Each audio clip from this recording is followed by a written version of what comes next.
Halo, apa kabar anak-anak? Bu Asima datang lagi ya. Ini pertemuan yang ketiga ya.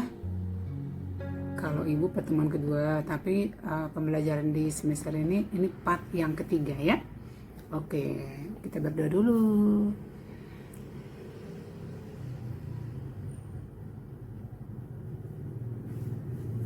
Berdoa selesai.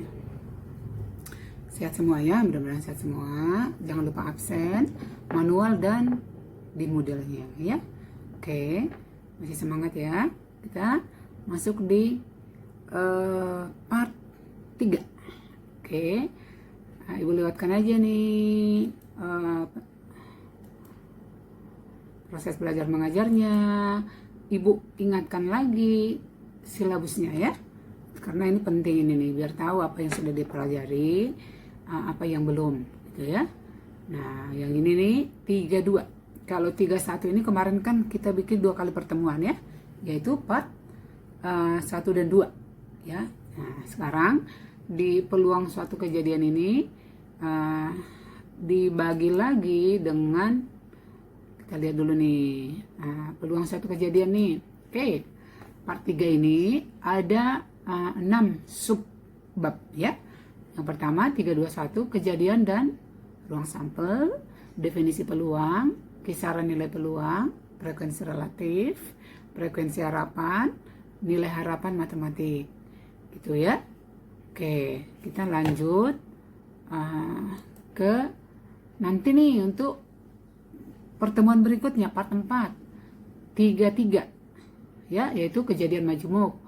Peluang komplement satu kejadian saling lepas, peluang kejadian yang saling lepas, peluang kejadian yang saling bebas stokastik atau disingkat kejadian saling bebas saja.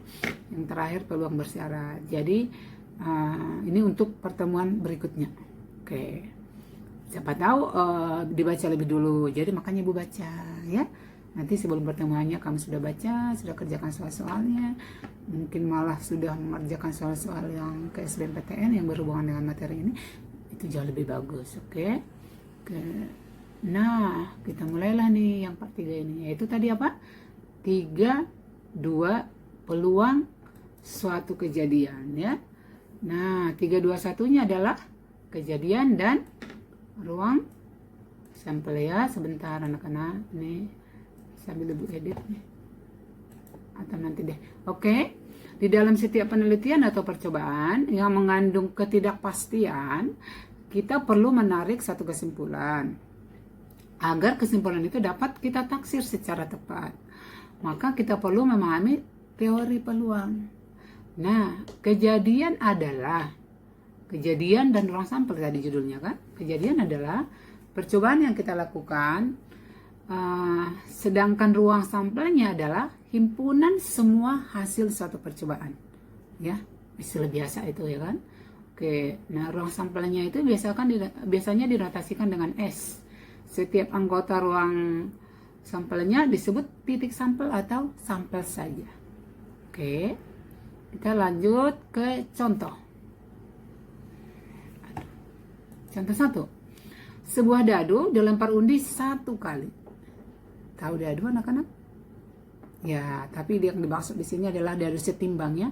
Permukaan dadunya ada 6 dan sama setimbangnya. Ya. Nah, yang pertama, jika S adalah ruang sampel sisi atas terbaca, tentukanlah S dan banyak anggota S. Nah, B, jika X menyatakan kejadian sisi atas yang terbaca adalah bilangan prima, tentukanlah X dan banyak anggotanya. Yang pertama tadi, sebuah dadu dilempar undi 1 kali, maka S-nya, ruang sampelnya atau semesta pembicaraannya adalah muncul mata 1, 2, 3, 4, 5, dan 6. Gak mungkin muncul mata 7, gak ada mata 7. Jadi NS-nya ada 6. Untuk B, misalkan ini kejadian ini yang terjadi atau kita minta ini kita beri X. Kalau namanya bebas, bisa kejadian A aja Bu, B, C, K, boleh bebas ya. Nah, karena tadi diminta yang terbaca adalah bilangan prima. Di antara 1, 2, 3, 4, 5, 6 yang mana bilangan prima? Oh iya, 2, 3, 5. 1 prima enggak? Emang apa definisi bilangan prima? Apa yuk? Malu ibu gak mau jawab. Yang penting satu kandungan prima ya. Maka NX-nya ada 3. Ya, oke. Jadi kalau ditanya tentukan N kejadiannya dan N semestanya, atau ruang sampel dan titik sampelnya, gampang ya. Oke, kita lanjut contoh 2. Kalau tadi di contoh 1 itu hanya 1 dadu, kalau ini 2 dadu. Oke, jika 2 dadu, pasti dadu homogen ya. Ya, dadu setimbang ya. Dilempar undi secara bersamaan 1 kali. Ya, kalau dilempar undi 100 kali nanti lain lagi ceritanya. Ya, oke. Jika S adalah ruang sampel, munculnya mata kedua dadu tersebut, tentukanlah S dan berapa NS-nya. Nah, jika peristiwa atau kejadian yang baru ini kita beri lambang Y, menyatakan kejadian bahwa jumlah mata dadu yang muncul adalah 8, tentukan NY. Nah, untuk itu kita lihatkan nih semesta pembicaraannya. Karena ada 2 dadu, jadi kita bikin di kolom ke kanan dadu kedua, ke bawah ini dadu pertama. Karena kalau 1 dadu tadi mata dadunya 1, 2, sampai 6, maka dadu kedua juga kan 1, 2, 3, sampai 6 kan. Nah, tinggal dipasang-pasangkan. Jadi semua kemungkinan itu di ruang sampel. Jadi 1, 1, 1, 2 dipasang-pasangkan, jadilah sampai 6,6. Maksudnya dadu pertamanya 6, dadu keduanya 6. Jadi ada berapa semuanya? NS-nya ada 3. Nah, kalau 3 dadu berapa NS-nya? Ayo. Dibayangkan, kalau 3 dadu berarti yang ke bawahnya 2 dadu, ada 36 tadi. Ya kan? 36. Yang ke kanannya 1 dadu lagi. Atau boleh yang ke bawah 1, yang ke kanannya 36. Dipasangkan satu-satu. Dipasangkan. Jadi kalau misalnya yang ke bawahnya yang 36 berarti kan 1-1, yang ke sananya 1, 2, 3, 4, 5, 6, maka kotak pertama adalah 1,1,1. Gitu kan? Yang terakhirnya ayo di pojok paling bawah 6,6,6. Kalau 3 dadu ada berapa yuk? Capek enggak? 36 kali 6 216. Kalau 4 capek enggak lo? Makanya logikanya disambungin. Kalau 4 berapa nanti NS-nya? Ayo, 6 pangkat 4. Iya, apa rumusnya? Nanti catat sendiri. Ya? Oke. Nah, kita lihat nih. Oh iya, ini kan tadi pertanyaan pertama adalah berapa NS-nya 36, satu lagi yang B ya. Berapa NY-nya? Tadi pertanyaan yang Y-nya, kita lihat lagi ke atas, slide yang di atas. Jika Y menyatakan kejadian bahwa jumlah mata dadu yang muncul 8. Jumlah mata dadu yang muncul 8, kita lihat mana yang jumlahnya 8. Yaitu mana nih? 62, tuh, baru 53. Oh, mau dari urutan 2 dulu, boleh 26, boleh 26, 35, 44, 53, dan 62. Ada berapa? Ada 5. Jadi ditanya NY-nya ada berapa? Titik sampelnya ada berapa? Titik contohnya ada 5. Ya, bisa ya, gampang lah. Oke, sekarang 322. Definisi peluang. Kalau tadi kita sudah menentukan titik contohnya, titik sampel dan ruang sampelnya, sekarang definisi peluang itu apa? Peluang suatu kejadian atau probabilitas kejadian. Jadi peluang itu bahasa lainnya probabilitas. Ya, boleh. Nanti kalau kamu ada istilah baru, nemu di mana gitu ya, boleh, nggak apa-apa. Yang penting logikanya sama, konsepnya sama. Peluang suatu kejadian atau probabilitas kejadian adalah besarnya kemungkinan terjadinya sebuah kejadian gitu. Jadi penentuan nilai peluang kejadian itu didasarkan kepada banyak anggota kejadian. Jadi kejadian yang kita maksudkan itu berapa banyak anggotanya dibagi dan banyak anggota ruang sampelnya. Nih, jadi karena misalkan banyak kejadian itu kita beri NA dan ruang sampelnya NS, maka peluang terjadinya kejadian A sama dengan P dalam kurung A sama dengan NA per NS. N kejadian yang diminta per N semestanya. Itu artinya peluang. Ya, yang jadi pertanyaan ibu nih, ibu nggak tulis di sini nih. N kejadian A mungkin nggak lebih besar dari NS? Enggak dong, ya kan? Paling maksimumnya sama. Kalau N kejadian A sama dengan NS, berarti pembilang sama dengan penyebut, nanti peluangnya bernilai 1. Kapan itu terjadi nilai peluangnya 1? Nanti kita bahas di pertemuan ini nih, di lanjutannya slide berikutnya ya. Oke. Nih ada contoh 1. Pada pelemparan sebuah dadu setimbang 1 kali. Misalkan A adalah kejadian munculnya mata dadu bilangan ganjil. Tentukanlah peluang kejadian A. Jadi kejadiannya adalah muncul mata dadu ganjil. Tadi kalau pelemparan sebuah dadu setimbang 1 kali, NS-nya kan ada 6. Yaitu apa aja? 1, 2, 3, 4, 5, 6. Di antara itu yang mana yang merupakan ganjil? Tuh, yang mana yang bukan 1, 3, dan 5. Oke. Nah, maka NA-nya 3, sedangkan NS-nya 6, maka peluang kejadian A atau peluang kejadian muncul bilangan mata dadu bilangan ganjil adalah 3/6. Disederhanakan sama dengan setengah. Paham ya? Gampang itu mah. Oke. Contoh 2. Pada pelemparan 2 dadu, kalau 2 dadu tadi NS-nya berapa? 36. Udah ada tadi kan tabelnya di atas. Nah, pertanyaannya, misalkan kejadian B adalah jika muncul jumlah mata dadu 10. Jumlah mata dadu 10 yang mana aja? 46, 55, 64. Ada nggak 37? Kan 10 juga jumlahnya.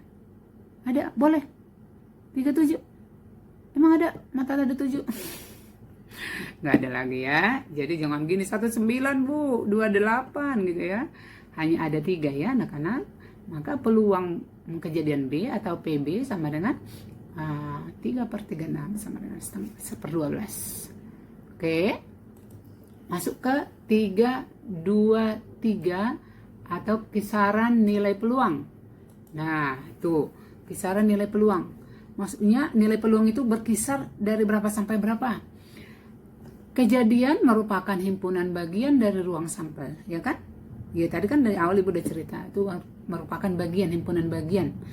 Maka banyak anggota kejadian pasti lebih kecil, atau tadi apa? Paling banyak NA sama dengan NS, gitu kan? Nah, kalau misalnya NA sama dengan NS, berarti peluangnya 1, berarti maksimum 1. Tapi kalau misalnya NA-nya tidak 0 karena tidak ada terjadi gitu ya. Nah, berarti kan peluangnya 0 dibagi NS, 0 dibagi bilangan berapapun 0. Maka nilai terkecilnya 0 dan maksimum atau terbesarnya 1. Maka kisaran nilai peluang itu adalah, ayo kita baca sama-sama, 0 kurang dari atau sama dengan peluang A kurang dari sama dengan 1. Bahasa Indonesianya nilai peluang itu mulai dari 0 sampai 1 ya. Jadi tidak ada nilai peluang 1,5, 2 dan seterusnya, atau min 2, min 3, nggak ada ya. Mulai dari 0 sampai 1. Oke. Nilai peluang suatu kejadian 0, karena tadi kan sekitar 0 sampai dengan 1. Nah, kalau 0, maka kejadian tersebut disebut kejadian yang mustahil terjadi. Mustahil terjadi, tidak mungkin terjadi. Ada nggak sih kejadian-kejadian yang pernah kamu lihat atau yang kamu dengar atau yang ditanyakan guru, tapi tidak mungkin, logika kamu berpikir itu tidak mungkin terjadi. Nah, kalau seperti itu peluangnya, kalau peluangnya itu sama dengan 0, nah itu berarti kejadiannya tidak mungkin terjadi. Atau dibalik, kalau kejadian-kejadian yang tidak mungkin terjadi itu pasti peluangnya 0 gitu ya. Contoh, pada pelemparan sebuah dadu 1 kali, pertanyaannya gini, berapa peluang muncul angka 8? Mungkin nggak muncul angka 8 kalau sebuah dadu? Nggak ada lah, orang sampai 6 doang. Nah, jawablah peluangnya 0. Kalau soal sehari-hari, peluang untuk manusia tidak meninggal, ayo, mungkin nggak? Oh, nggak Bu, berarti 0 gitu ya. Oke, yang kedua, peluang satu kejadian sama dengan 1, kapan itu terjadi? Tadi udah ibu ceritain, jika NS-nya sama dengan NA. Jadi pembilang dengan penyebut sama dengan 1.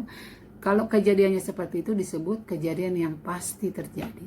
Contoh, kejadian malam akan gelap jika tidak ada penerangan. Betul nggak? Pasti nggak gelap kalau malam jika tidak ada penerangan. Pasti. Nah, itu namanya peluangnya 1. Jika S adalah ruang sampel, maka peluang S sama dengan 1 atau disebut PS sama dengan 1. Maksudnya jumlah semua peluang-peluang itu dalam semester pembicaraan itu pasti hasilnya 1. Ya, oke. Ini ada catatan tambahan. Jika A oke anak-anak, nanti ibu edit dulu nih. Oke, tadi udah ya, sebentar, maaf. Ini kisaran nilai peluang. Oke, sampai situ dulu ya, lanjut nih. Oh, ini ada nih lanjutannya ya. Jika A ada garis di atas itu namanya komplemen atau A pangkat C. Dibaca A komplemen, atau kalau ada A garis di atasnya itu berarti sama juga di dalam teori peluang, itu dibaca komplemen. Itu merupakan kejadian yang bukan kejadian A. Jadi kalau kejadian A dilambangkan A, kejadian bukan A dilambangkan dengan A garis di atas atau A pangkat C gitu ya. Tapi nggak dibaca pangkat, dibaca itu komplemen dari kejadian A gitu ya. Apa hubungannya peluang kejadian A dengan peluang kejadian komplemen A? Jumlahnya itu pasti 1, ya kan? Jadi kalau misalnya peluang A sama dengan misalnya nih kejadian muncul bukan 6 gitu ya. Nah, kita cari aja peluang kejadian muncul 6. Peluang kejadian muncul 6 ada berapa? 1 diantara 6. Berarti peluang muncul 6 pada pelemparan sebuah dadu 1 kali adalah 1/6. Kalau ditanya peluang bukan 6, berarti 1 dikurangi 1/6 sama dengan 5/6. Paham? Oke. Yang pasti nih jumlahnya sama dengan 1. Jadi nanti ini logik saya tambahkan lagi. Kalau misalnya peluang suatu kejadian sama dengan 1/5, ya kan, tanpa ada peristiwa tanpa disebutkan lagi peristiwa apa itu, pokoknya peluangnya sama dengan 1/5. Terus ditanya berapa peluang bukan A, ya berapa? 4/5, karena 1 dikurang 1/5 gitu ya.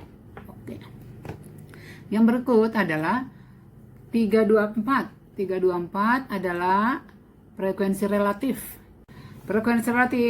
Frekuensi relatif itu maksudnya apa? Nih, peluang dari titik-titik sampel itu yang berbentuk ruang sampel tidak selalu dianggap sama. Misalnya, pelemparan sebuah uang logam tidak setimbang. Mata uang logam pada umumnya setimbang ya. Tapi kalau misalnya ada yang tidak setimbang, maka peluang mendapatkan masing-masing sisi uang logam itu tidak sama. Oke, bila setiap titik sampelnya tidak dapat dianggap sama, maka peluang dari masing-masing titik sampelnya ditentukan berdasarkan hasil percobaan. Jadi misalnya nih, percobaan itu dilakukan berulang-ulang. Nah, kita catat hasilnya, banyak terjadinya, ya kan? Nah, jika peluang dari titik sampelnya itu adalah hasil bagi dari banyak terjadinya titik sampelnya, garis di atasnya itu berarti sama juga di dalam teori peluang, itu dibaca penerangan. Betul nggak? Ini atau A atau sampel, maka peluang itu pas peluang itu jadi kalau misalnya peluang tidak selalu, kalau ditanya peluang kejadian muncul bukan, lanjutannya ya. Jika A ada garis di atas itu namanya komplemen atau A pangkat C. Dibaca A komplemen, atau kalau ada A garis di atasnya itu berarti sama juga di dalam teori peluang, itu dibaca komplemen. Itu merupakan kejadian yang bukan kejadian A. Jadi kalau kejadian A dilambangkan A, kejadian bukan A dilambangkan dengan A garis di atas atau A pangkat C gitu ya. Tapi nggak dibaca pangkat, dibaca itu komplemen dari kejadian A gitu ya. Apa hubungannya peluang kejadian A dengan peluang kejadian komplemen A? Jumlahnya itu pasti 1, ya kan? Jadi kalau misalnya peluang A sama dengan misalnya nih kejadian muncul bukan 6 gitu ya. Nah, kita cari aja peluang kejadian muncul 6. Peluang kejadian muncul 6 ada berapa? 1 di antara 6. Berarti peluang muncul 6 pada pelemparan sebuah dadu 1 kali adalah 1/6. Kalau ditanya peluang bukan 6, berarti 1 dikurangi 1/6 sama dengan 5/6. Paham? Oke. Yang pasti nih jumlahnya sama dengan 1. Jadi nanti nih logik saya tambahkan lagi. Kalau misalnya peluang suatu kejadian sama dengan 1/5, ya kan, tanpa ada peristiwa tanpa disebutkan lagi peristiwa apa itu, pokoknya peluangnya sama dengan 1/5. Terus ditanya berapa peluang bukan A, ya berapa? 4/5, karena 1 dikurang 1/5 gitu ya. Oke. Yang berikut adalah 324. 324 adalah frekuensi relatif. Frekuensi relatif itu maksudnya apa? Nih, peluang dari titik-titik sampel itu yang berbentuk ruang sampel tidak selalu dianggap sama. Misalnya, pelemparan sebuah uang logam tidak setimbang. Mata uang logam pada umumnya setimbang ya. Tapi kalau misalnya ada yang tidak seimbang, maka peluang mendapatkan masing-masing sisi uang logam itu tidak sama. Oke, bila setiap titik sampelnya tidak dapat dianggap sama, maka peluang dari masing-masing titik sampelnya ditentukan berdasarkan hasil percobaan. Jadi misalnya nih, percobaan itu dilakukan berulang-ulang. Nah, kita catat hasilnya, banyak terjadinya, ya kan? Nah, jika peluang dari titik sampelnya itu adalah hasil bagi dari banyak terjadinya titik sampelnya dengan banyak percobaan, nah itulah yang disebut dengan frekuensi relatif. Nanti kamu baca ulang, ibu agak cepat bacanya. Lihat contoh berikut ini. Contoh, pada pelemparan sebuah mata dadu sebanyak 100 kali dicatat hasilnya. Nah, ini mata dadu pertama frekuensinya 17, mata dadu kedua 16, ketiga 14, keempat 18, kelima 20, yang keenam 15. Nah, pada percobaan tersebut ditanya berapa frekuensi relatif muncul mata dadu 5. Ada berapa muncul? Mata dadu 5, 20. Ya, berarti 20 per jumlah semuanya tadi dilakukan berapa kali percobaan? 100. 20/100 sama dengan 0,2 atau 1/5. Paham kan? Oke. Kita lihat lagi nih. Nah, yang ke 325. 325 ini adalah frekuensi harapan. Apa bedanya ya frekuensi relatif dengan frekuensi harapan? Nah, kalau tadi frekuensi relatif banyak terjadinya per semua kejadian. Nah, kalau frekuensi harapan, jika percobaan dilakukan berulang-ulang, maka kita dapat mengharapkan berapa kali suatu kejadian itu dapat terjadi.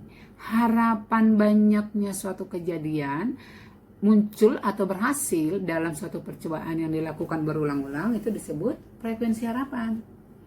Bahasa simpelnya lah, ya kan? Karena dilakukan berulang-ulang, terus kita berharap berapa kali sih muncul kejadian ini gitu loh. Suatu kejadian berapa kali diharapkan muncul. Tapi namanya kan frekuensi harapan. Tapi kenyataannya beda, Bu. Lah kan harapan, gitu ya. Oke, emang harapan selalu sama dengan kenyataan. Kamu berharap nggak masuk UI? Mudah-mudahan masuk UI, ya kan? Gitu ya. Ya, tapi kan kalau nggak sesuai juga ya, nanti Tuhan kasih yang terbaik ya. Oke, nih kita lambangkan nih, jika satu percobaan dilakukan dengan sebanyak N kali. Huruf besar itu maksudnya berapa kali dilakukan percobaan. Dan peluang kejadian A, kejadian A boleh, kejadian B boleh. Ini kita misalkan kejadian A dilambangkan dengan PA. Maka frekuensi harapan munculnya kejadian A adalah peluang A dikali N. Peluang suatu kejadian dikali banyak percobaan. Itulah apa? Frekuensi harapan. Gampang ya? Perlu contoh nggak? Ya udah deh, boleh. Kasih contoh satu. Nih 2 mata uang logam setimbang dilempar uni 100 kali. Jangan bilang capek Bu 100 kali. Nggak usah praktekin. Logika kamu aja jalankan ya. Ya. Tentukan frekuensi harapan munculnya paling sedikit 1 gambar. Kita tinggal cari peluangnya. Berapa nih? Anggap kejadian paling sedikit 1 gambar ini A. Jadi PA-nya berapa? Kita lihat dulu nih ruang sampelnya. semua kemungkinannya kalau dua mata uang. Satu, AG, angka dan gambar. Itu mata uang pertama. Yang ke kanan, angka dan gambar juga. Itu mata uang kedua. Maka kalau dikali silang seperti ini, AA, AG, GA, GG, ada berapa kemungkinannya? 4. Nah, di antara 4 ini, yang diminta tadi paling sedikit satu gambar.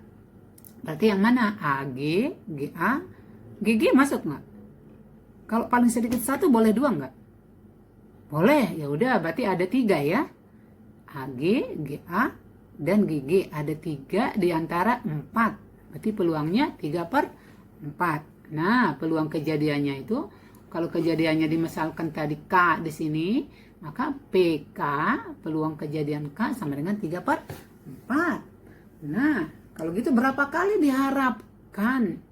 Atau diganti bahasa matematikanya, berapa frekuensi harapan muncul paling sedikit satu gambar? Jawabnya adalah yaitu 3/4 dikali N kali 100 sama dengan berapa? Sama dengan 75.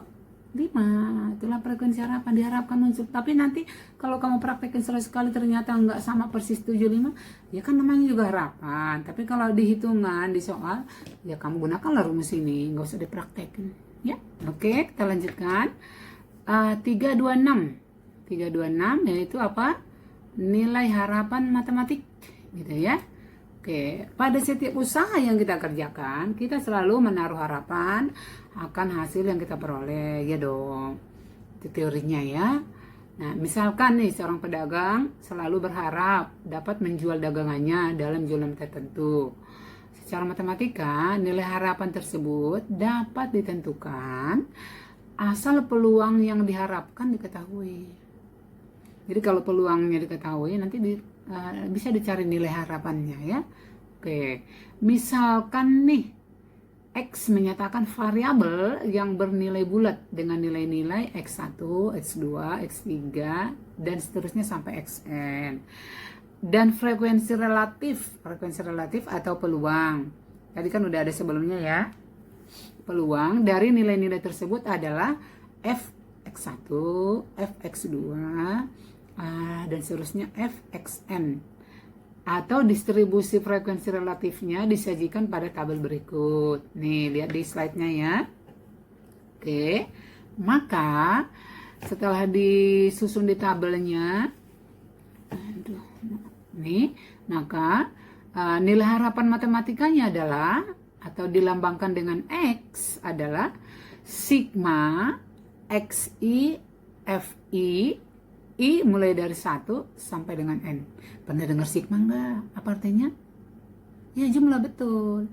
Jadi kalau ditulis sigma XI FI, itu artinya I-nya kan mulai dari 1, berarti X1 kali F1 ditambah, karena sigma itu sendiri kan artinya tambah, habis 1 berapa? 2, berarti X2 kali F2 ditambah F3 kali X3, atau X3 kali F3 boleh, sama aja kan, komutatif ya untuk perkalian.